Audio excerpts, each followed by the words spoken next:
style un peu pragmatique, assez pratique, moins théorique.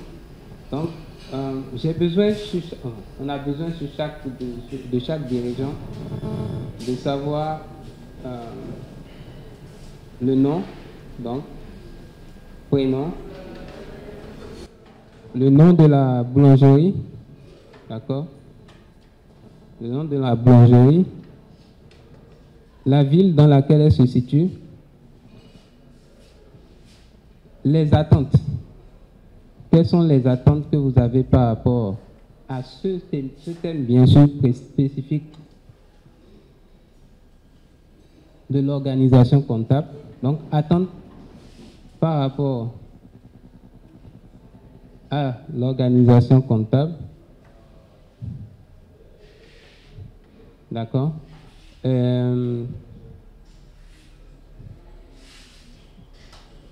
Une question, dernière question à laquelle je souhaiterais que vous répondiez, c'est où est-ce que vous voyez votre boulangerie dans 10 ans? Quelle est votre vision? Quelle est la vision que vous avez de votre boulangerie? Aujourd'hui, vous êtes à un stade A. Quelle est la vision que vous avez de votre boulangerie dans 10 ans? On en a besoin. C'est pour mieux comprendre, on est en face de quel profil d'entrepreneur, de quelle est la culture et quelle est votre vision, pour mieux adapter le message. Donc, votre vision, comment vous voyez votre boulangerie dans 10 ans? Je pense qu'on a 1, 2, 3, 4 et 5 formations plutôt. Si on veut répondre à la problématique, au problème organisationnel de la boulangerie de M. Ndiaye, il faut qu'on se déplace chez M. Ndiaye. Il faut qu'on comprenne l'environnement de M. Ndiaye. Il faut qu'on comprenne qu'est-ce que M. Ndiaye vend, où est-ce qu'il le vend, avec qui il le vend, comment il le produit, à quelle fréquence, comment il tient sa caisse, comment il tient son stock, comment il fait, qui sont ses fournisseurs, qui sont ses clients. Ce qui veut dire quoi? Que tout autant que vous êtes ici, si vous n'avez pas un expert comptable qui travaille avec vous directement, vous n'aurez jamais la réponse à votre problème, 1, organisationnel, 2, de la vision. C'est pour vous dire déjà l'élément clé. Vous êtes les dirigeants, donc je vous donne la stratégie. C'est-à-dire que vous allez vous mettre à côté toutes les grosses compagnies que vous connaissez là. Elles ont tous des experts comptables. Après, vous allez me dire, il y a certains qui coûtent cher, il y a certains qui coûtent moins cher. Mais vous trouvez toujours dans ce pays un expert comptable prêt à vous accompagner. Ça, c'est clair. Ça, c'est clair. Donc, déjà, toutes les problématiques organisationnelles, comptables, fiscales, financières, vous avez un problème. Au moins, l'expert comptable, même quand il n'a pas la solution, peut aller chercher la solution pour vous. C'est ça le rôle de l'expert comptable. J'ai dit encore une fois, c'est le médecin, il est pour l'entrepreneur ce que le médecin est pour l'entrepreneur. L'erreur que beaucoup de PME font, c'est qu'ils s'associent des comptables comme ça, qui n'ont pas forcément toute la démarche pour pouvoir faire le travail. C'est ça un des problèmes. Maintenant, je vais vous donner un peu une réponse qui ne va pas être une réponse précise, mais une réponse un peu globale sur comment, vous avez dit, chacun d'entre vous ici a dit, on veut devenir une très grande boulangerie. On veut en devenir quelqu'un. Comment? La première étape, quand vous voulez, c'est de passer de 1, c'est pour ça que je vais demander la vision. Vous allez voir que je suis sûr que 95% des gens qui font la comptabilité ne vous ont jamais demandé quelle est votre vision. Vous comprenez un peu? Donc moi je vous demande la vision parce que je veux savoir où est-ce que vous allez pour savoir comment vous aider à y aller. Et c'est ça qu'un expert, c'est ça le rôle d'un expert. Il doit savoir où est-ce que vous allez pour savoir comment vous aider à y aller. Donc le premier élément,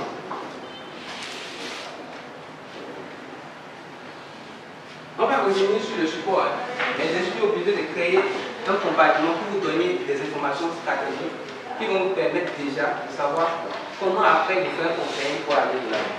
Le premier élément, c'est la vision. Et que la vision soit claire. Pour la plupart d'entre vous, elle est claire. Donc chacune des lignes, c'est devenir clair. 2, bien sûr, mettre en place une bonne organisation comptable. Mais là, on le reverra dans les six éléments clés pour l'organisation comptable. De trouver, vous, un expert comptable.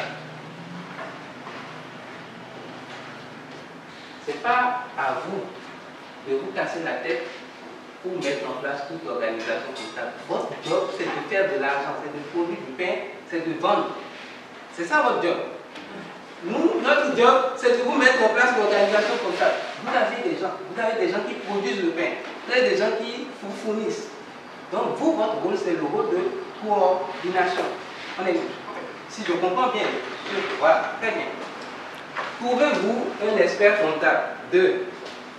3. L'expert comptable il dit exactement comment vous êtes structuré et comment vous l'équilibrez vos organismes. Toute la partie organisationnelle, on parlera un peu dans le détail pour que vous voyez un peu l'organisation comptable, qu'est-ce qu'on met dedans. La solution des logiciels, ça existe. Il y a une solution, vous allez d'ailleurs ici la semaine prochaine faire une formation avec notre ami Omar sur une solution avec laquelle justement on travaille avec les experts comptables en collaboration avec Omar, qui vous permet de n'importe où vous êtes d'avoir la situation en temps réel de votre compte. Aujourd'hui ça va vite. Le vrai problème c'est d'avoir les bons conseils. C'est juste ça. C'est pour ça qu'il dit 2, trouvez-vous un expert comptable. Pour trouver un expert comptable, il faut aller sur le site de l'ordre des experts comptables. Il y en a au moins 200 et quelques au Sénégal. Donc, pour vous dire que même s'il y en a un qui ne vous trouve pas, il y en a 200 et quelques. D'accord? Et malheureusement, 80% sont à Dakar, mais si vous les contactez, il y en a dans les régions, si vous les contactez, vous allez. Maintenant, quoi? J'ai bien dit que l'expert comptable va vous aider à faire ce qu'on appelle en fait l'organisation comptable, mais va vous aider à définir le plan stratégique. D'accord? Le plan stratégique, c'est quoi? C'est où est-ce que vous êtes où aujourd'hui? Où est-ce que vous allez? Je vais prendre le cas des 80% ici qui sont en train de démarrer, qui sont à la première année. C'est bien ça. La plupart sont à la première année. Vous essayez de respecter déjà ce programme-là.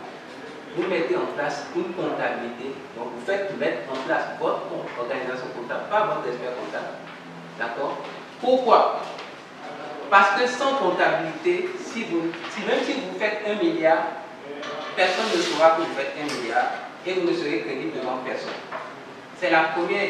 C'est que vous voulez grandir, vous avez dit. Si vous voulez grandir, il faut que les gens puissent vous faire confiance.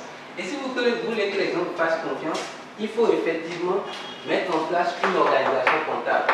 Et l'expert comptable pourra vous aider à faire ça. Donc dès le départ, quand vous commencez à créer votre entreprise de santé mentale, vous allez peut-être penser que vous l'êtes. Mais je vais vous poser une question qui va rester ouverte. C'est aujourd'hui, je suppose, le prix moyen du pain c'est combien? C'est 175. Très bien. Le prix moyen du pain c'est 175. À Dakar. À Dakar. D'accord. En considérant Dakar. Votre coût de revient, plus ou moins, le moyen, 120. Très bien. Donc, je suppose, mal brut pour le moment, je suis simple, d'accord, de 55. Ma question c'est, dans ce coût de revient là,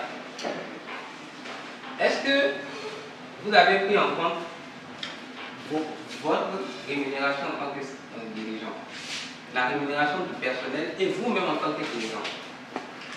Première question. Est-ce que dans ce coût de revient, vous avez pris en compte l'amortissement de vos équipements?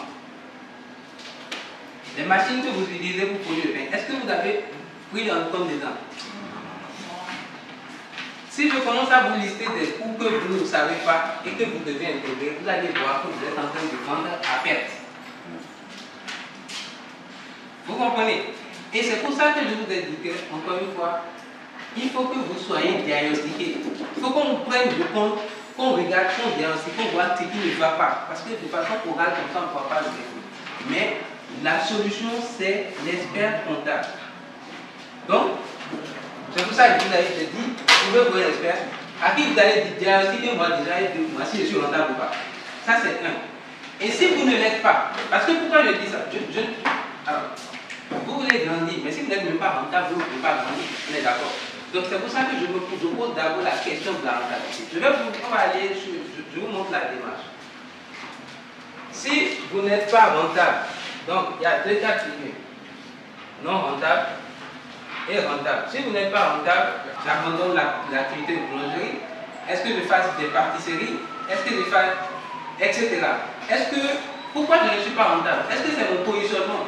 Est-ce que je ne suis pas bien situé? Est-ce que je suis tout? En fait, il y a énormément, donc il faut trouver la solution. Parce que le but, c'est d'abord d'être rentable. Donc, avec l'expert, vous discutez, puisque vous avez l'expérience du métier. L'expert, il a l'expérience de la finance, donc vous allez analyser le marché, le positionnement. Est-ce que, par exemple, dans vos coûts de revient, vous avez des gens que vous payez à ne rien faire? Si vous avez des gens que vous payez à ne rien faire, c'est aussi des coûts cachés. Malheureusement, le pain, ce n'est pas un produit comme les autres où vous pouvez dire que vous allez augmenter le prix comme ça. Donc, dans d'autres cas, on aurait dit vous pouvez augmenter votre prix pour adresser une clientèle, par exemple, un peu plus moyenne ou de luxe. Bref, donc autant de solutions. En tout cas, avec votre conseiller, vous devez trouver la solution pour passer à la rentabilité. Une fois que vous êtes rentable, supposons que vous avez une rentabilité, supposons que vous avez une rentabilité moyenne de 20% net à la fin. C'est-à-dire que vous avez vraiment pris en compte tous les coûts. Vous payez vous-même le temps que vous travaillez, parce que le temps de travail vous-même dans l'entreprise, c'est un temps à valoriser. Avant même de parler des bénéfices. Donc si à la fin vous avez fait tout le travail que vous avez fait rentable à 20%, vous devez travailler au moins comme ça pendant au minimum, d'accord, 2 années pleines. Au minimum 2 années pleines, vous devez être rentable.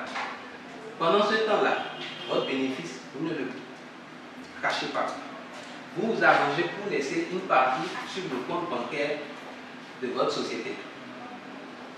Pendant 2 années pleines, quand vous faites de l'argent, vous laissez une partie sur le compte bancaire de votre société.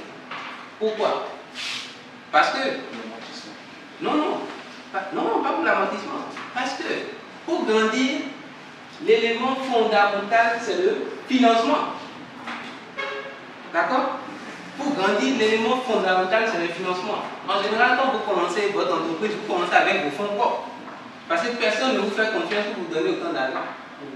Donc, vous avez réussi à monter l'entreprise jusqu'à elle est rentable et que pendant 2 ans, il y a une partie que vous mettez sur le compte bancaire. Vous mettez. D'accord? D'accord? C'est une forme, si vous voulez, même d'épargne que vous laissez sur le compte bancaire de la société, bien sûr.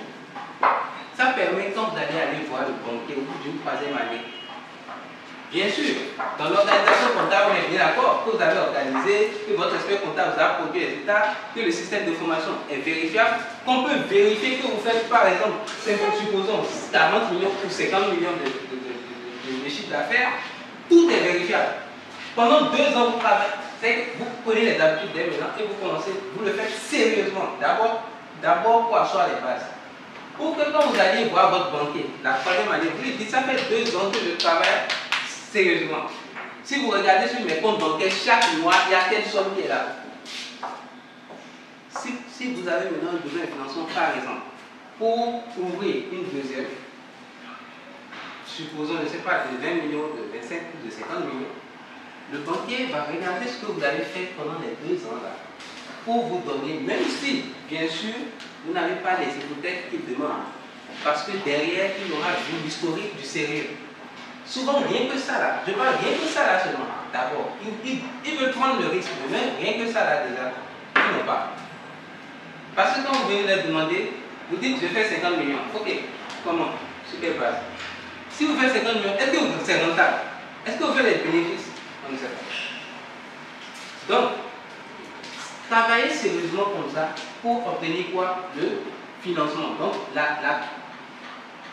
disons que la 5e étape, c'est rechercher le financement. Parce que vous voulez grandir. Pour grandir, il faut se faire financer. Très bien. Maintenant, en tant qu'entrepreneur, je vous donne juste pour que vous ayez une idée. En termes de financement, vous avez plusieurs canaux pour le financement. Canal numéro 1, que tout le monde connaît, c'est la banque. Encore une fois, la banque sans ça là, ne vous donnera rien. Mais si vous faites ça, la banque peut vous donner. D'accord? Seulement que la banque vous donnera pour financer ce qu'on a pour financer une extension d'activité, pas forcément une croissance hyper rapide. Mais au moins, vous pouvez passer d'une boulangerie à une deuxième, d'une deuxième à une troisième, etc. Et un autre canal qu'il ne faut même pas négliger, c'est l'autofinancement. Parce qu'en réalité, si vous dégagez suffisamment de bénéfices, que vous prenez un financement, qu'avec la deuxième boulangerie, vous faites des bénéfices, vous n'êtes pas toujours obligé de faire appel à 100% à la banque. Une partie de vos bénéfices peut servir, et c'est ce que le banquier va vous demander, de faire 50-50 avec lui. On est bien d'accord? Très bien. Donc, il y a l'autofinancement. Il y a un troisième canal que les gens, que les PME ne connaissent pas, que vous ne connaissez pas. Et c'est pour ça que j'ai donné ce délai-là, parce que c'est un délai standard, surtout pour nous en Afrique ici. C'est la bourse. Ça, c'est méconnu. Comme aux États-Unis, en France, Orange, etc., que vous voyez, ils sont en bourse. On est bien d'accord, c'est des grosses structures. La bourse, il y a 4 à 5 ans, a ouvert, si vous voulez, un bloc dans lequel elle dit, donc le marché boursier dit, toutes les PME qui n'ont pas de garantie, vous n'avez pas de garantie, mais vous êtes bien géré, vous avez une comptabilité régulière, vous pouvez nous prouver que vous faites des bénéfices et vous existez au moins depuis 2 ans. Vous pouvez venir sur le marché, vendre une partie de votre entreprise pour faire rentrer du cash. Pour les PME, vous pouvez vendre au minimum 10% des parts de votre entreprise. 10% des parts de votre entreprise, le marché boursier crée pour les 10% là 500 000 actions. 500 000, c'est-à-dire que vous allez créer une entreprise, vous allez travailler sérieusement, elle aura ça, il faut vous lui donner de la valeur. On est bien d'accord? Vous lui donnez de la valeur. Et vous dites que bon, au lieu de passer par le banquier qui me demande des garanties, au lieu de faire de l'autofinancement, je cède 10% des parts de ma compagnie au marché financier. Donc, à n'importe qui, à monsieur tout le monde. Mais les 10% là peuvent vous faire rentrer, vu que c'est 500 000 actions que vous émettez, 500 000 actions qui sont émises sur le marché, vous pouvez émettre les 500 000 actions à une valeur de 1000 francs d'action, à une valeur de 500 francs d'action, à une valeur de 2000 francs d'action. La valeur à laquelle vous allez émettre dépendra du sérieux que vous avez eu ici et de la rentabilité. Donc, plus votre entreprise, vous allez montrer qu'elle est rentable, plus quand vous allez être prêt à faire de la levée de fonds par la bourse, en cédant 10% des parts de votre business, vous pouvez faire autant en termes de valeur. Et là, ce qui est intéressant, c'est que si vous avez un bon conseiller financier, là où ça va devenir intéressant, c'est que c'est un premier moyen pour lever par exemple 300, 400, 500 millions ou 1 milliard. Et maintenant, vous allez voir le banquier. Vous lui dites, avant même d'aller le voir, le banquier, ce qui fait qu'il ne vous donne pas systématiquement de bourse, sont des garanties réelles. Si vous prenez 300 millions, vous pouvez maintenant prendre un immeuble à 200 millions. On est bien d'accord? Tout ça, c'est un montage financier. Vous prenez un immeuble à 200 millions par exemple, et vous allez voir le banquier et vous dites maintenant prêtez-moi 300 millions parce que j'ai un immeuble à 200 millions que je peux donner un garantie. Tout ça, c'est des montages financiers pour pouvoir avoir le financement et faire travailler rapidement. Normalement, si vous avez une entreprise qui fait, supposons, une entreprise en net qui fait, disons, 50 millions net de bénéfices par an, 50 millions net de bénéfices, vous pouvez facilement lever 1 milliard à la bourse. Et quand vous levez 1 milliard, il faut montrer que si vous voulez lever 1 milliard au niveau du marché boursier, vous allez montrer que par exemple vous avez une boulangerie qui fait les 50 millions, et vous allez faire un plan d'affaires public. Maintenant je vais ouvrir 10 boulangeries. 10 boulangeries, ça me fait 500 millions.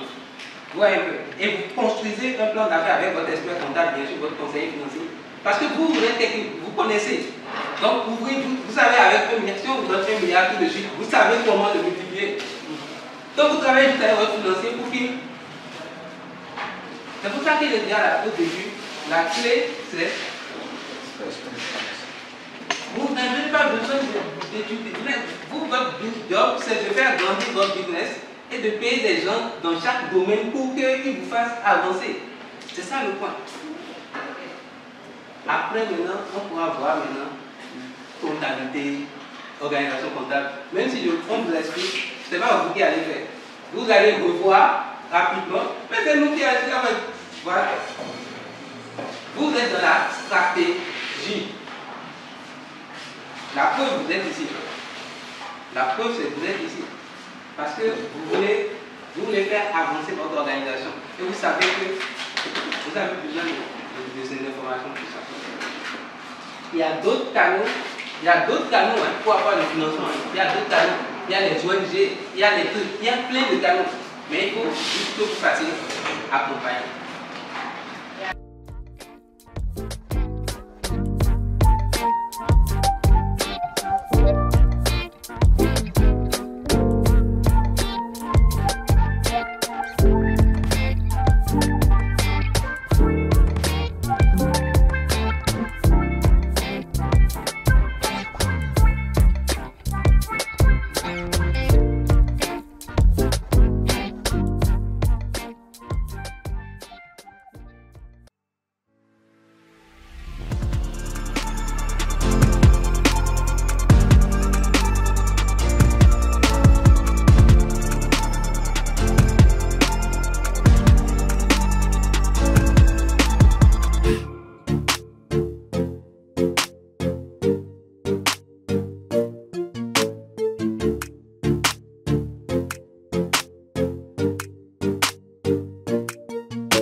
Tout ce qu'on va dire sur la comptabilité, comment c'est organisé, comment ça doit être organisé, tout vient de ce référentiel-là. Et ce référentiel, on a encore la chance, c'est qu'il est commun aux 17 pays de l'OADA, Afrique de l'Ouest, Afrique centrale. Très bien. On pourra même partager avec vous le document. Comme ça, vous... Pardon? On pouvait avoir le document. Bien sûr, avec plaisir. On va faire. Avec plaisir. Donc, maintenant, en matière d'organisation comptable, on a retenu 6 règles de base. 6 règles de base à appliquer pour bien organiser votre comptabilité. Je pense qu'on va ajouter à la première règle que vous ayez l'acte uniforme à côté. Parce que, du coup, même l'expert comptable ne peut pas vous raconter des choses. Parce que d'ailleurs, un bon professionnel, quand il tient votre comptabilité, quand il y a des sujets de discussion, il doit toujours vous donner un référentiel. Si c'est le code fiscal, si c'est le droit comptable, toujours un référentiel. Jamais dire ça dans l'air. 2. Donc, règle numéro 1, trouver un expert comptable. Et j'ai déjà expliqué pourquoi. Règle numéro 2, choisir un logiciel de comptabilité avec l'assistance de votre expert comptable. Pourquoi? Parce que, en fonction de votre organisation, de vos spécificités, vous ne pouvez pas prendre toutes les solutions. Il faut qu'on comprenne quelle solution adaptée à vous, votre organisation, votre environnement. Donc, il faut quand même trouver la solution, je suis d'accord.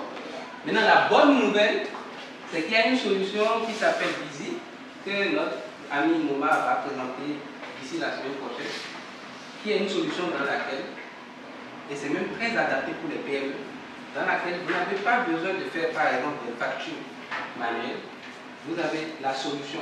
C'est une solution en ligne. Donc déjà, depuis chez vous, depuis votre téléphone même, vous rentrez dans la solution. Vous avez votre espace entreprise, mot de passe terminé. Vous ouvrez, si vous voulez faire une facture à un client, vous faites la facture dedans. Vous pouvez créer autant de profils, jusqu'à 5 profils. Un pour un vendeur. Donc si vous avez quelqu'un qui vend dans la boulangerie et qui fait les factures manuelles, vous créez un profil et c'est lui qui aura le profil uniquement pour faire les factures. Donc à distance, vous pouvez suivre. Et Ce qui est magnifique dedans, c'est que toutes les factures donc, peuvent être faites à distance dans le système, mais en même temps, en un seul clic, ça génère des écritures dans la comptabilité. Il n'y a pas passé encore d'écriture comptable. En un seul clic, on transfère les données de facturation dans la comptabilité. Ça, vous avez la partie gestion de la caisse, de la trésorerie, dont on va parler là plus tard. Encaissement, décaissement, vous faites tout dans l'application, dans la plateforme. Et vous l'avez à distance. Ce genre de solution, il y en a quelques-unes qui ont commencé à sortir. D'accord? Mais ça, c'est une des solutions que vous aurez la chance qu'on vous présente ici la semaine prochaine. Je ne fais pas la publicité pour n'importe quelle recette, parce que des recettes, il y en a beaucoup. Et je peux vous dire, il y a Sage Comptabilité qui est partout. Mais Sage Comptabilité, aujourd'hui, vous ne pouvez pas rester chez vous et faire utiliser Sage. C'est impossible. Je mets un défi quelqu'un de le faire. Deux, vous avez des solutions comme Odoo. Odoo, vous en avez plein d'autres. D'accord? Mais chaque solution, c'est pour ça que j'ai dit, qu'est-ce que j'ai dit? Odoo. Non, mais c'est en fait, on dit Odoo, mais c'est Odoo en fait. C'est pareil. Je n'ai pas dit. Mais c'est vrai qu'on écrit Odoo, mais voilà. De manière générale, on dit Odoo. Voilà. Alors, je n'ai pas dit choisissez Odoo, je n'ai pas dit choisissez Busy. J'ai bien dit, vous pouvez choisir le logiciel avec l'assistance de votre expert comptable. C'est tout clair. Je n'ai pas dit choisissez Busy. Je vous recommande Busy à cause de PME, parce que c'est adapté au PME. Par contre, ça, l'expert comptable, votre conseil va venir chez vous. Il y a même des solutions, vous pouvez même déjà, en votre sein, avoir une solution qui permet de générer les factures, qui permet de tirer la comptabilité. Donc, vous n'avez pas besoin de viser dans ce cas d'autres solutions. On va voir ce qui est adapté dans ce cas. Peut-être qu'à ce moment-là, ce n'est pas le logiciel qui est important pour vous. Peut-être qu'ici, c'est les procédures organisationnelles. Vous comprenez? Donc, en fonction, au cas par cas, on va, encore une fois, je vous ai dit, il faut un diagnostic spécifique. Troisième élément, tenir votre comptabilité à jour. Tenir la comptabilité à jour veut dire que, quel que soit le logiciel que vous avez, tous les jours, on doit savoir combien vous avez rentré, combien vous avez sorti.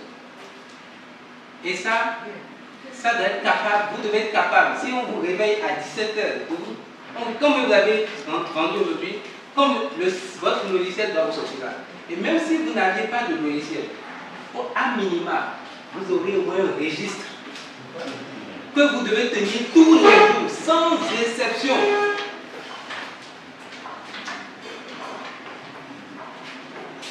Règle numéro 4. Règle numéro 4. Établir un calendrier des obligations fiscales sociales. Une fois que vous êtes créé, on est d'accord que les impôts sont derrière vous. Et c'est ce qui fait peur à beaucoup de PME. On est bien d'accord, les impôts. Très bien. C'est là aussi il faut avoir un bon conseiller fiscal. Donc l'expert comptable va jouer ce rôle pour vous aider à voir par rapport à votre situation quelle est la meilleure façon d'optimiser votre fiscalité.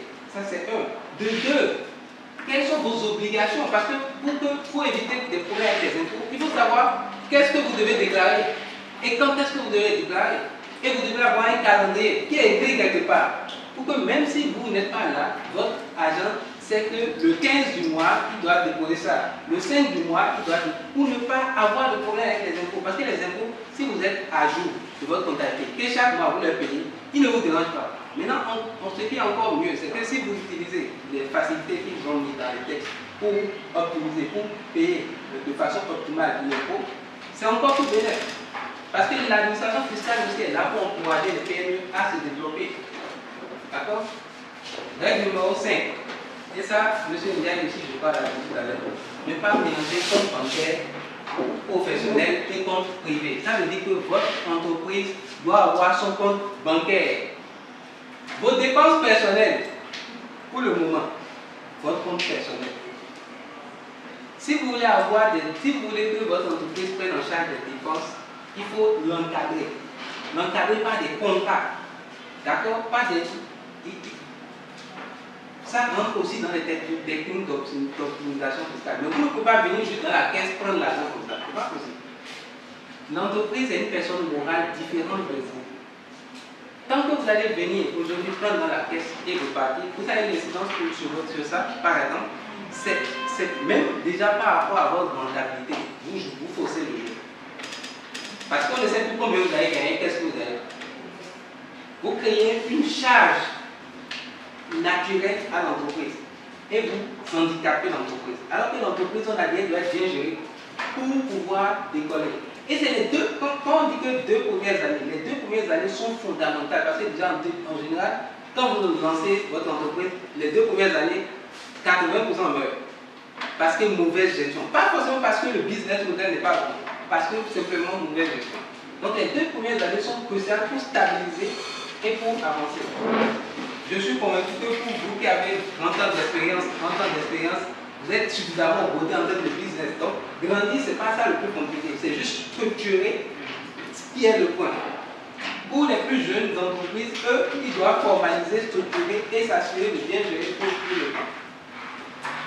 Et donc, règle numéro 6, mettre en place un manuel de procédure administrative, comptable et financière. Le manuel là, à quoi il sert?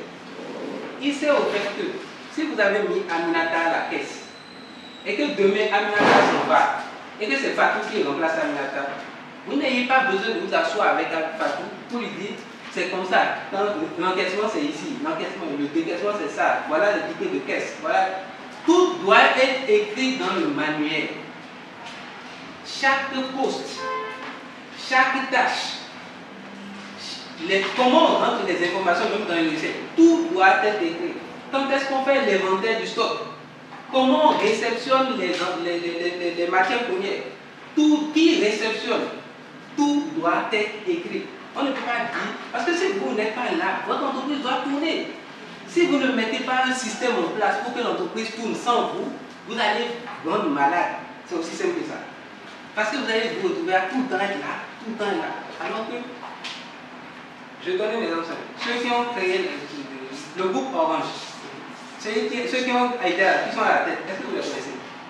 Ils vous vendent quand même du crédit, ils vous vendent Kirel, etc. Vous pensez que vous ne les voyez pas. Le propriétaire, vous ne les voyez pas. Il vient venir au bureau, mais parce qu'ils ont mis en place un système. Et c'est ce système-là qui est l'organisation, qui est basé sur l'organisation comptable. Mais un élément important, c'est la mise en place aussi du manuel. Et donc,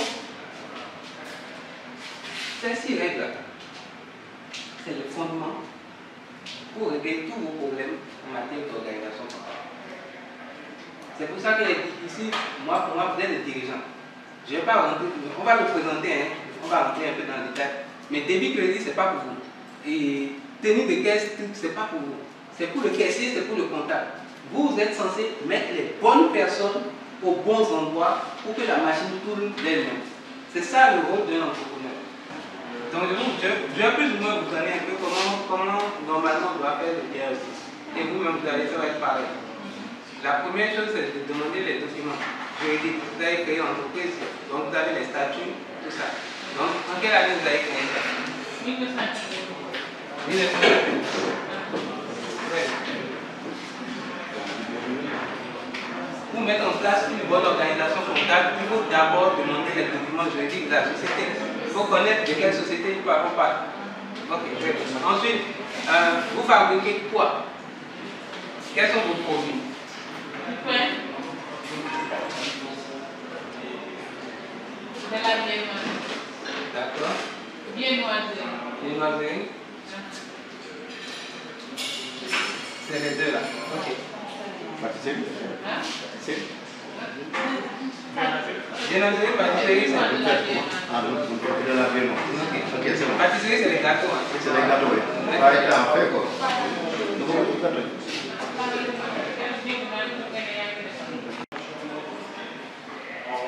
Quel est le processus pour obtenir le pain chez vous? Le pain. Comment ça commence? Comment ça se passe? Il faut d'abord avoir le matériel. D'accord. Matériel adéquat. Oui. Vous avez quoi actuellement? Concrètement? Vous avez des équipements? Nous avons des équipements. Oui. C'est quel type de machine que vous avez? Nous avons le four, Oui. le pépin, Oui. la façonneuse, Oui. éventuellement la diviseuse. Là? Diviseuse. Diviseuse. Oui. Comme divisé quoi. Diviseuse. Ça, c'est les équipements. C'est les équipements. C'est les équipements. Ok. Les chariots. Les chariots. Ok. Très bien. Les chariots. Chariot. Chariots. Ok, je regarde. Chariot plat. Chariot plateau. Ok. Ça, c'est les équipements qui rentrent pour fabriquer le pain. Ok. Maintenant, c'est quoi la matière première? La matière, nous avons la farine, D'accord. sel, Farine, levure, améliorant, levure, améliorant, oui, de l'eau. oui, C'est tout. Hein. Voilà. la glace. 1 kg de pain, il faut ça et ça.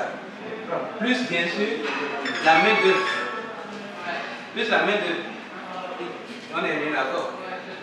Parce que, alors, au niveau, comment ça se passe? C'est une seule personne qui gère le four, le pétrin, comment ça se passe? Il y a le personnel. Oui, mais le personnel, pour fabriquer un pain, combien de personnes interviennent dans le processus? Hein? On donne la parole à madame. 4 personnes. Et à quel niveau et à quel niveau? Ça commence comment? Quand Par exemple, il y a d'abord le pétrin. Oui. Donc le pétrin, c'est le premier. Alors, quand on achète la farine, le sel, tout ça c'est mélangé pour faire le pain. Très bien. Donc quand ça arrive, qui reçoit et comment ça se rentre dans le processus? C'est le pétrin. C'est le gérant. C'est le gérant qui reçoit. Donc, alors, je vais faire le schéma technique. Donc, ici, la matière première, ou les matières premières arrivent. Quand ça arrive, là, il dit que le gérant reçoit. Réception. Le gérant ou le magasinier, ça Ou le magasinier. Donc, Ça dépend de ça. Du type de boulangerie. d'accord. Gérant ou magasinier. Vous mettez gérant. Oui, mais je parle du cas de la boulangerie technique. Moi, c'est le gérant. C'est le gérant. Très bien. Une fois, donc quand les matières premières arrivent, le gérant réceptionne. Ensuite, c'est quoi l'étape ici? La deuxième étape, Oui. c'est de faire le pain. Ok.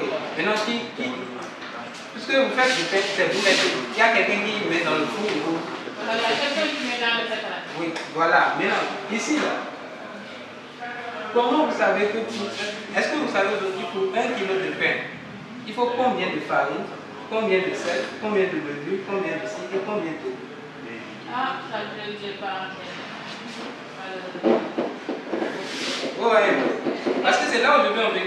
Parce que si vous ne savez pas, pour faire 1 kg de pain, il me faut combien de farine, combien d'eau, combien de sel? Ça, j'ai le document, mais je n'ai pas. Ah d'accord, vous l'avez, mais il y a un document. Peut-être on ne fabrique pas une part. Non, c'est un volume. Non, je comprends. Je ne vais pas dire non. Je comprends. Je veux juste savoir le processus. Je vais vous expliquer pourquoi je veux le processus jusqu'à la fin, je vais vous expliquer pourquoi. Vous allez comprendre un peu. Donc, moi je pense que vous avez mal formulé La la question. phrase. Pas du pain. Il fait du pain. Il faut combien de kilos de farine et combien de grammes de farine. C'est ça qu'ils vont comprendre. C'est ça qu'il faut Vous avez comprendre. vous avez 1 kilo de farine. Ok. Vous pouvez en faire combien de pain, de pâton de pain. Ok, combien de paquets de pain? Ok, d'accord. Ok, d'accord. Donc si je comprends, ok, considérons que vous avez que les matières premières viennent, elles rentrent dans, elles sont réceptionnées par la gérance. La gérance les envoie à l'équipe qui traite. Donc peut-être il y a 4 personnes qui sont au niveau du four, du pétrin, etc. Et on finit par sortir le pain. Et le pain est revendu par qui? Une caissière ou il y a une caissière qui fait ça. Il y a une vendeuse. Comment ça se passe? Qui vend là-bas? Est-ce que c'est une vendeuse? Est-ce que la vendeuse, c'est celle qui vend? C'est elle qui encaisse? Est-ce que c'est... Ouais. Comment ça se passe? Qui vend? J'ai une vendeuse pour la Une vendeuse. C'est elle qui vend et qui encaisse.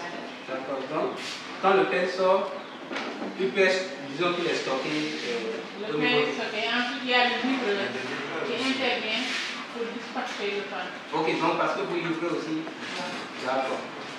Donc, je prends le panier. pardon? Le panier. Le pointier. Il s'appelle le pointier.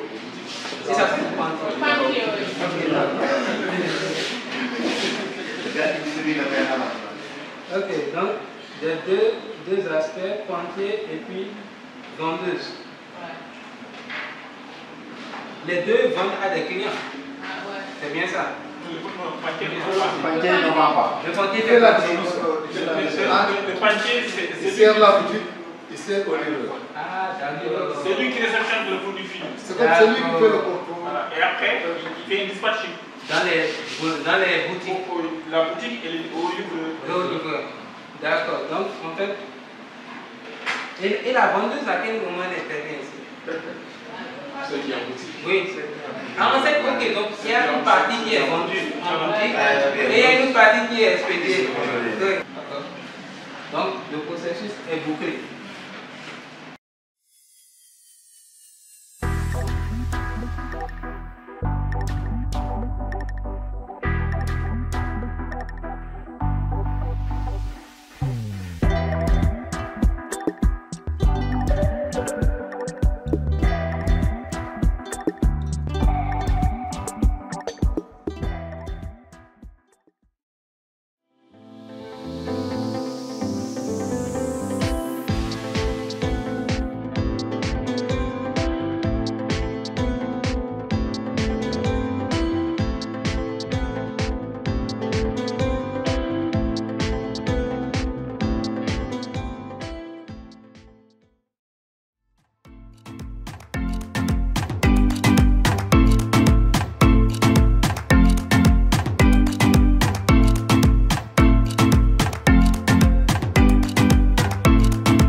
L'organisation comptable veut dire déjà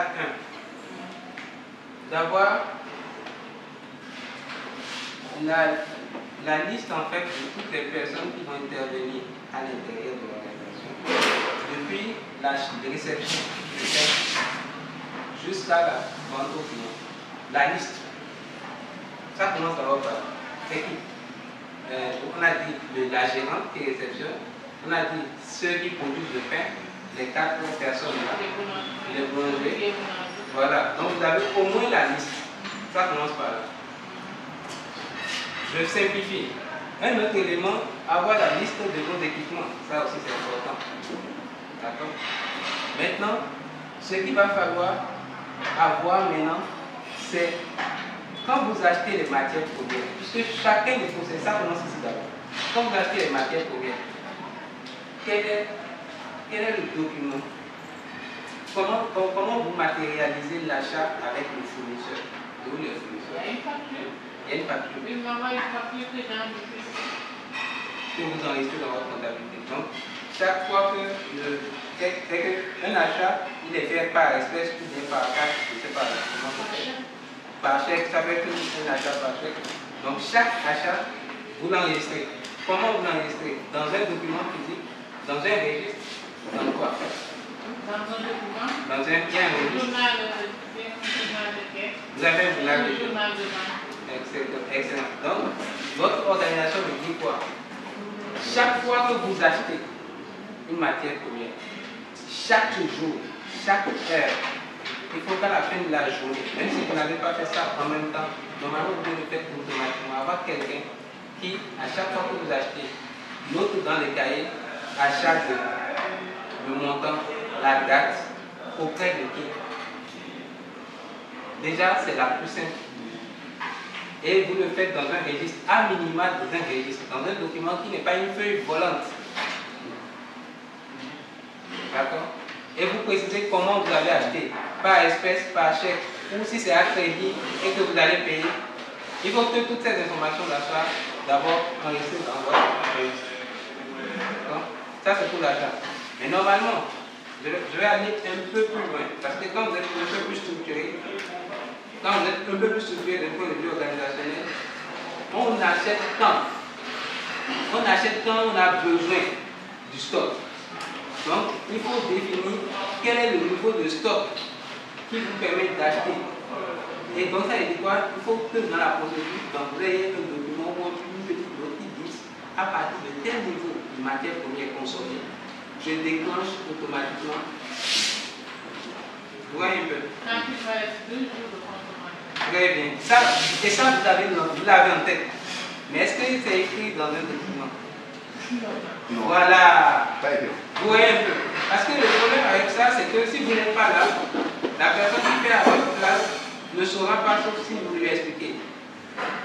Et c'est là l'intérêt du manuel. Le manuel, il ne faut pas le voir comme un document très compliqué pour les grandes organisations. Il n'a pas besoin. On parle juste d'un document qui décrit chacune des étapes. Depuis l'achat. On n'a même pas besoin d'inventer. Ce que vous faites à l'heure actuelle, vous mettez simplement ça d'abord le processus sur papier. L'achat. J'achète auprès de qui? À quel moment je déclenche la commande? À combien j'achète? Qui sont mes fournisseurs? On le met là. Ensuite, la réception. Qui réceptionne? Vous avez dit la gérante. C'est bien, c'est une bonne chose. C'est une bonne chose. Mais les bonnes pratiques, c'est parce que vous êtes la propriétaire que c'est bien, qu'il n'y a pas de problème, il n'y a aucun risque. Mais dès lors que vous allez déléguer la réception, si c'est une personne différente de vous qui réceptionne, il y a automatiquement un risque. Parce que qu'est-ce qu'il dit? Que ce que la personne a réceptionné est conforme à ce que vous avez commandé. Donc il faut un document. Et quand vous réceptionnez, vous avez quel type de document que vous recevez? Le bon de livraison du fournisseur ou pas? Au moment de la livraison, vous recevez un bon. Normalement, le vrai document, c'est le bon de livraison. Parce que le BN. Parce que le bon de réception, c'est un document interne. Ce n'est pas un document externe. Le bon de livraison, c'est ce que le fournisseur vous dépose pour dire qu'il a livré. Et c'est effectivement sur ce document-là que la personne qui a réceptionné doit confirmer qu'elle a réceptionné la marchandise. Donc on est d'accord. Donc ça veut dire que dans le document, dans votre manuel, là, vous êtes en train de reçu tant de sacs, exactement. Tant de cartons ou tant de... Voilà. Souvent, c'est une information. Le fait, c'est en terrain. Ok. Parce que quand il vient, quand les gens viennent chez moi, tout le monde regarde deux verres. Le gérant, il signe ça. Il signe les deux, et tout le monde. Égal. Excellent. Mais moi, à la fin du mois, mon comptable qui va au dépôt des GME, il va lui dire les factures. Avec mon état. C'est comme ça que moi je fonctionne. Très bien. Les verres, on les garde pour nous, mais c'est le comptable qui va, à la fin du mois, pour récupérer les factures auprès du fournisseur. Pour faire son job. Ok. Alors, peut-être un autre élément, là, c'est que au moment où vous avez passé la commande, c'est bon d'avoir un bon de commande en interne. Pourquoi? Le bon de commande que vous émettez vous en interne pour demander aux clients, aux fournisseurs de vous livrer, permet après de comparer ce que vous avez demandé avec ce qui est livré et réceptionné. Parce que si à la livraison, ce n'est pas la gérante qui a commandé qui a la livraison, parce que la gérante, non, madame, elle sait ce qu'elle a commandé. Mais si ce n'est pas elle qui a commandé, et c'est quelqu'un d'autre qui a commandé, mais si c'est madame qui a commandé, que la personne qui a la réception vient juste réceptionner sans avoir la liste de ce qu'on a commandé, il va réceptionner et dire effectivement, mais est-ce que, effectivement, qu'est-ce qu'il dit? Voilà. Donc ça veut dire que même au départ, il faut un bon de commande. Donc, encore une fois, tout ça on est en train de définir les différentes étapes et les documents qui doivent apparaître dans le processus. Donc, on quitte là, on fait l'achat, on précise qu'on doit, comment on achète, quel fournisseur. On précise que à chaque fois qu'on doit acheter, il faut y mettre en interne un bon de commande, que le bon de commande soit signé par la gérante, d'accord? On passe à l'étape de la livraison. La livraison, on précise dans l'entreprise, dans la boulangerie, qui livre, qui réceptionne, Et comment la personne réceptionne? En signant sur le fiel et en gardant une copie. Comme vous avez dit, une copie va envoyer à la comptabilité. Ça dépend de chaque. Voilà. Soit ça peut être fait le jour même, soit ça peut être fait plus tard. Mais ça doit être fait dans le mois. Par contre, le jour même, on doit savoir dans le registre qu'on a acheté à tel. Il faut tous les achats qui sont faits dans la journée, il faut les enregistrer dans la journée. Il ne faut pas passer, ce n'est pas bon de laisser 2, 3, 4 jours parce que vous pouvez perdre l'information. Et si vous perdez l'information, vous commencez à avoir une pièce sur le sujet. C'est pour ça qu'on a dit que la comptabilité doit être tenue à jour. Et c'est pour ça qu'il faut une personne qui fait son travail, c'est tous les jours d'enregistrer l'information. Même si c'est un registre, même si vous n'avez pas encore de système, parce que les systèmes permettent juste d'aller plus vite. Mais le registre commence d'abord au moins par là. Parce que même quand vous n'avez pas encore de système, que vous avez un registre, une fois que le système vient, on prend juste les éléments du registre, on saisit dans le système et on peut digitaliser. Mais si on vient aujourd'hui et que vous dites que vous vendez, je ne sais pas moi, 50 000 francs, 25 000 francs de pain par jour, il faut qu'on ait la trace de tous les achats et de toutes les ventes. Donc, jusqu'à la réception, on est bon. Maintenant, le processus de fabrication, il faut que ce soit précis. Pour faire, je ne sais pas, vous l'avez dit, 300 baguettes de pain, parce que je pense que c'est en volume, c'est ce que vous avez dit. Pour faire 300 baguettes de pain, vous mélangez quoi. Farine, tel volume, lait, tel volume, l'eau, tel volume, glace, tel volume. Ça, il faut que vous ayez un document dans lequel vous le mettiez. Parce que si vous ne mettez pas ça dans le document, encore une fois, si vous partez, quelqu'un d'autre qui va venir, qui va vouloir faire le même processus, il y a un problème de transfert de compétences. Alors que l'objectif, c'est de pouvoir transférer de l'information pour que vous, même quand vous n'êtes pas là, la machine tourne d'elle-même. Par contre, la bonne pratique en matière d'organisation comptable dit que toujours,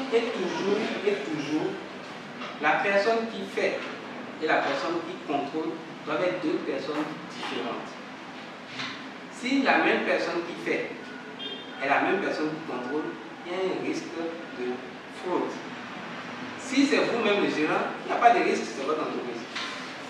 Mais si vous confiez à quelqu'un d'autre, comme dans le cas par exemple de la vendeuse, si c'est elle qui vend, qui donne la facture, c'est elle qui encaisse. Si le système de facturation est manuel, il y a un risque. Si le système est informatique, ça va. Vous voyez un peu. Donc, ça c'est une règle en matière de séparation des tâches. En matière de séparation des tâches, donc au niveau organisationnel, à chaque fois qu'il y a une tâche, assurez-vous toujours que la personne qui fait a toujours une autre personne pour vérifier. À minima, si la personne qui vérifie c'est vous, la gérant, il n'y a pas de problème.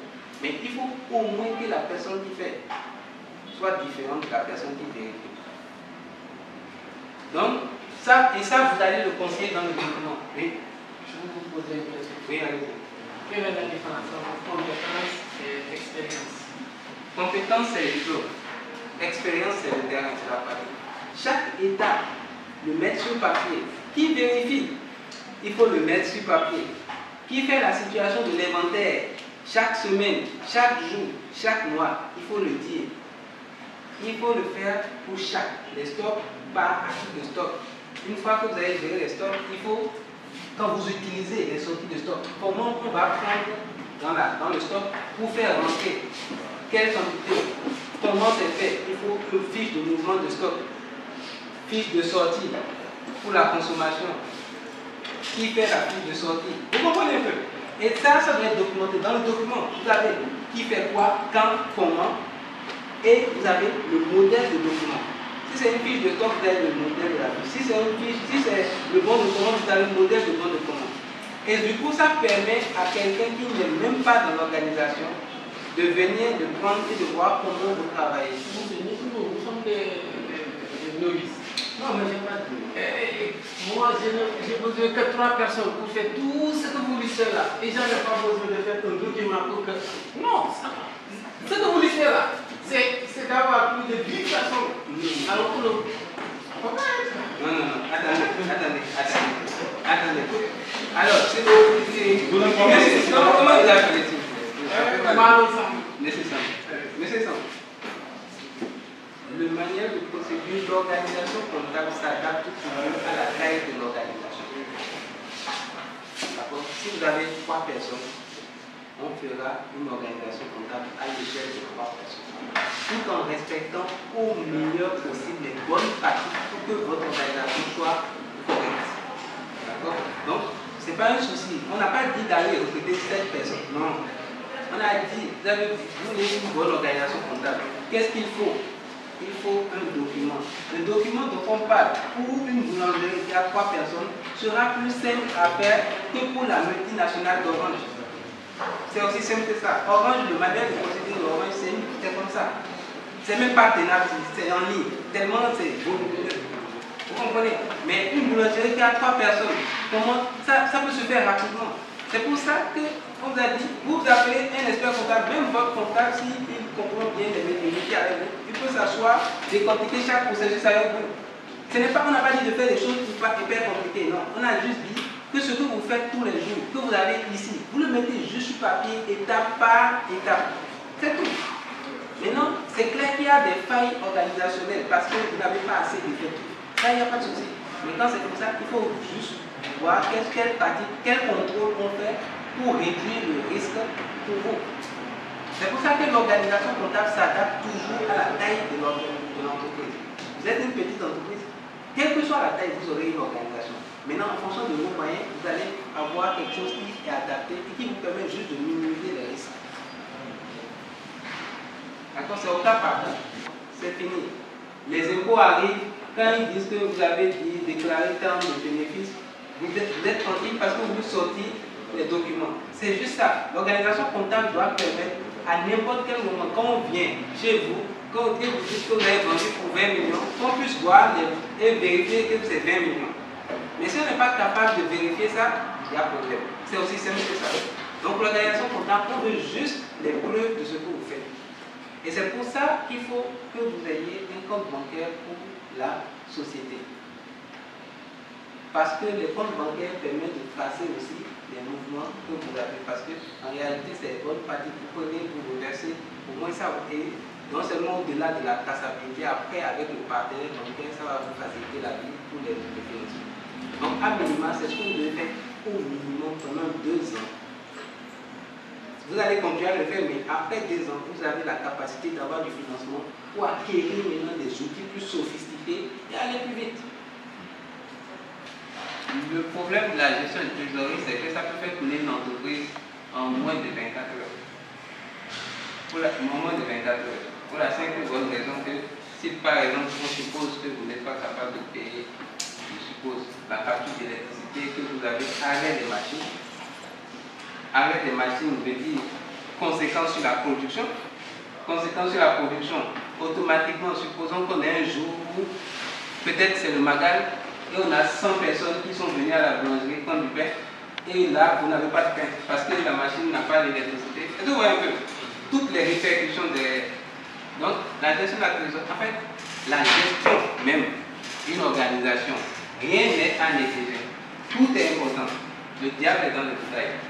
Tout est important. Donc, dans l'aspect gestion de la trésorerie, il y a le premier aspect, il y a le premier aspect de faire face à cette dépense au quotidien, avoir suffisamment de cash pour faire face à cette dépense au quotidien. Et deuxième aspect, planifier, anticiper, qu'est-ce qui va rentrer plus tard, est-ce que ça peut faire face aux charges aussi plus tard. D'accord. Donc ce que je vais faire, au lieu de vous parler, je vous résume déjà ce qui est dans le support. Bon, je vais peut-être aller un peu vite sur cette partie-là parce que je vais vous montrer un peu un modèle de plan de trésorerie. C'est plus concret. Donc, on dit comment se fait la gestion de trésorerie. Elle permet d'évaluer le niveau de fonds de roulement. Donc, il faut que vous sachiez combien vous avez besoin d'argent chaque jour pour gérer les dépenses quotidiennes. Il faut que vous le sachiez. Aujourd'hui, par exemple, je prends. Dieu, voilà, Dieu, au niveau de ta boulangerie, est-ce que tu sais au moins, même si tu n'as pas écrit, quel est ton niveau de dépenses quotidiennes? Ok. Donc, et 22. Très bien. Donc, il faut l'avoir en tête. Et il faut bien sûr l'écrire dans ton plan de trésorerie, mais il faut l'avoir parce que ça vous permet, puisque la gestion de la trésorerie dit, il faut que vous ayez suffisamment de cash pour répondre aux dépenses au quotidien.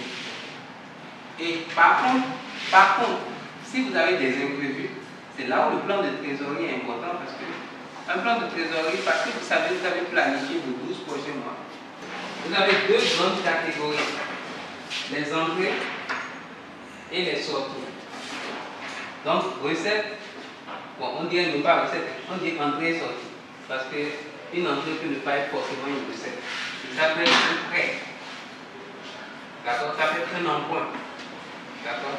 Donc, entrée et sortie. Vous devez avoir dans le tableau là, pour chaque mois, toutes les entrées que vous prévoyez à partir de janvier, février, mars, etc.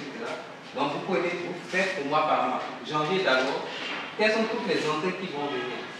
Vous pensez vendre combien de pain? Vous pensez vendre combien de poissons? Combien de... etc. Pour le mois, vous mettez compte de recette de vente de pain. Vous mettez le montant estimatif. D'accord? Vous pouvez avoir créé un petit onglet quand c'est les calculs que vous faites pour arriver au montant mensuel. D'accord? Est-ce que vous avez emprunté de l'argent? Prêt bancaire, vous mettez. Est-ce que le prêt va arriver en janvier? Si oui, vous mettez février, etc. Toutes les entrées, en tout cas d'abord du janvier, vous les faites. Est-ce que vous allez récupérer la TVA? Vous le mettez. Est-ce que les clients vont vous payer? Règlement facture, ça peut être un client, un gros client, un gros site, ce n'est pas un gros client qui vous paye. Et à la fin, total d'entrée. Ensuite, pareil pour les sorties. Est-ce que vous devez payer un emploi, rembourser un emploi? Est-ce que vous devez acheter? Quels sont les achats que vous devez faire? Les achats de matières premières. Si peut-être vous voulez acheter un nouveau four ou un nouveau équipement, tout ce que vous devez avoir comme sortie d'argent. Donc, on met deux grandes catégories, entrée d'argent et sortie d'argent. Donc, toute la liste, vous la mettez. Et vous le faites au mois le mois. Janvier, toutes les entrées, totale entrée. Janvier, toutes les sorties, totale sortie.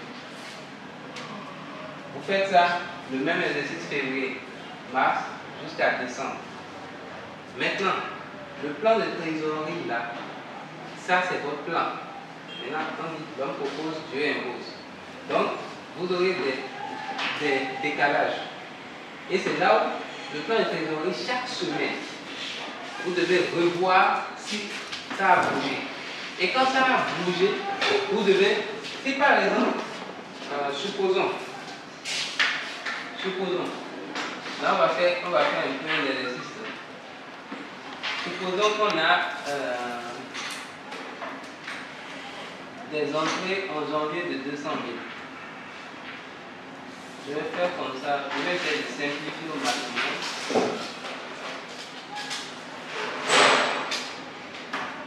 Ça, au maximum. Vous voyez en bas, loyer, gaz, eau, électricité, fourniture, entretien, tout ce qui va sortir de votre poche, vous devez le prévoir. D'accord? Donc, je vais juste résumer, on va faire un petit exercice pour que vous voyez un peu mieux ce qu'on est en train de dire.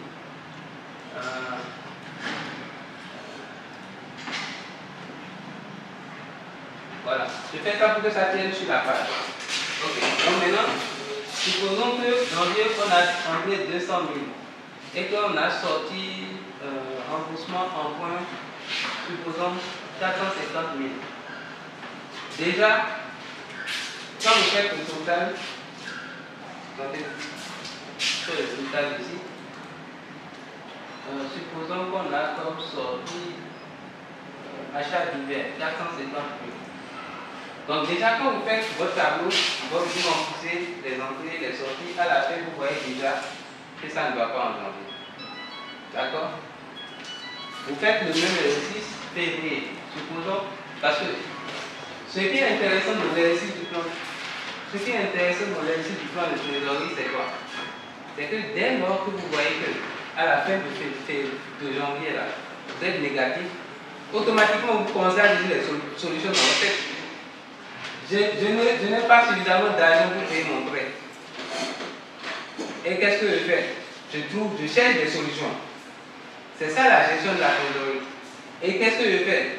Je peux dire, bon, ok, j'appelle mon banquier tout le jour, mon ami, je ne peux pas te payer 450 000 ce mois-ci. Ce n'est pas l'argent. Je négocie avec lui et je lui dis, bon, je peux te payer peut-être 200 000 ou bien 150 000 pour me retrouver avec un peu de cash. Vous voyez le jonglage. Je vais poursuivre un peu à mettre quelques chiffres pour que vous voyez un peu ce qui va se passer. On met 300 000 ici, supposons qu'on met. Tu dis? Et vous te dites combien? Bon, maintenant, vous te dites combien? Vous passez à raison. Supposons que vous aviez, effectivement, vous avez commencé avec 1 million. Comme mon confrère a dit, c'est vrai. Donc, vous avez commencé avec 1 million. Donc, ok. Vous avez combien de 300 000 là? Je mets tout ça. Alors, je mets ça. Donc, vous avez commencé avec 1 million. En janvier, vous êtes automatiquement négatif. Juste sur janvier. Mais si vous regardez ce que vous avez comme fonds de départ, vous avez encore de l'encaisse. On est bien d'accord. Mais tout dépend de qu'est-ce que vous avez. À quoi ça vous sert cette encaisse-là? Si vous considérez que vous êtes à régler tous vos problèmes, il n'y a pas de souci. Donc vous pouvez dire, ok, il me reste en réalité 750 000. Il me reste en réalité 750 000. Donc, l'exercice a été chaque semaine. Vous devez prendre votre plan de trésorerie. Toutes les dépenses imprévues que vous avez faites, qui étaient mal, qui étaient sous-évaluées, ou bien toutes les entrées qui n'ont pas été prévues, ici, vous les mettez à jour ici.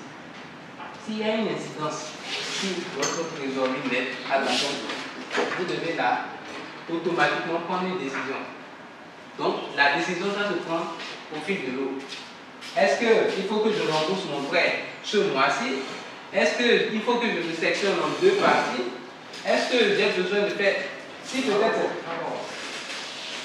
c'est pas un prêt et que c'est juste des achats, est-ce que je suis obligé de faire des achats à hauteur de 450 000? Je suis peut-être... Dans ces achats-là, il s'agit de quoi? Qu'est-ce qui est important? Qu'est-ce qui est important et non urgent? Qu'est-ce qui est important et urgent? Donc ma question, c'est est-ce que vous avez un truc comme ça? Non. Est-ce que ça peut être utile? C'est ça la gestion de la trésorerie. Et ce qui est bien, c'est que dès lors que vous voyez, vous-même vous savez, vous pouvez décider de qu'est-ce que vous faites là. Rien que ça, même d'un point de vue, même en termes de gestion des finances personnelles, même en termes de gestion des finances personnelles, c'est l'équivalent de votre budget. Parce que le mois où il n'y a pas d'entrée et il y a des charges, il faut réfléchir sur comment faire. Soit vous faites rentrer plus d'argent, soit vous décalez les charges. En tout cas, il faut trouver une solution parce que sinon, on a dit la gestion de la trésorerie, ça peut mettre en faillite une entreprise, tout comme ça peut mettre en faillite une personne. Donc c'est très très sensible.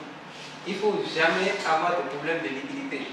Vous pouvez avoir des problèmes de solvabilité, ça peut se gérer dans le temps. Solvabilité, c'est que dans 2, 3 ans, 5 ans, vous devez faire face à des engagements avec des partenaires, tout ça. Il n'y a pas de problème. Vous avez le temps d'agir. Mais à très court terme comme ça, si jamais il y a un imprévu et vous ne pouvez pas faire face, vous êtes en problème. Et ça aussi, ça vous dit aussi qu'il faut avoir des réserves. Donc tout ça, il faut prévoir ça. Donc vous calculez à chaque fois. Oui. Qu'est-ce qu'il faut améliorer ça? Quoi ça? Le déficit? Ouais, plus de sorties que d'entrées. C'est la mauvaise. Non, je ne dirais pas ça. Il y a énormément de choses. Ça peut être la mauvaise gestion, Ça peut être... en fait, il y a énormément de choses, c'est très aléatoire. Tout dépend de la situation de l'entrepreneur. Peut-être qu'il a pris un crédit pour une situation et qui finalement va avoir un impact sur sa trésorerie à court terme. Peut-être qu'il a mal négocié, parce que aussi, les banquiers là, vous ne les connaissez pas, c'est des requins. Donc, quand vous négociez mal aussi vos conditions, parce que par exemple, un crédit, peut-être que vous pouvez négocier sur 5 ans, lui vous le dites sur 5 ans, et vous, sur 7 ans, il vous impose de le payer sur 5 ans, alors que vous pouvez tirer un peu plus sur la durée. Et quand vous tirez un peu plus sur la durée, vous réduisez l'annuité que vous payez par mois. En fait, le taux, vous pouvez le renégocier.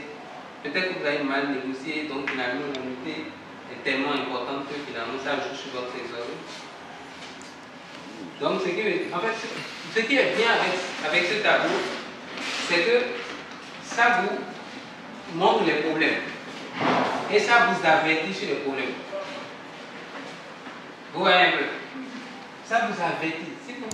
Il suffit juste que vous rentriez dans votre boulangerie, que vous asseyez, que vous fassiez ça. Et vous allez tout de suite voir les problèmes de trésorerie. S'il y en a, bien sûr. S'il n'y en a pas, alhamdoulilah.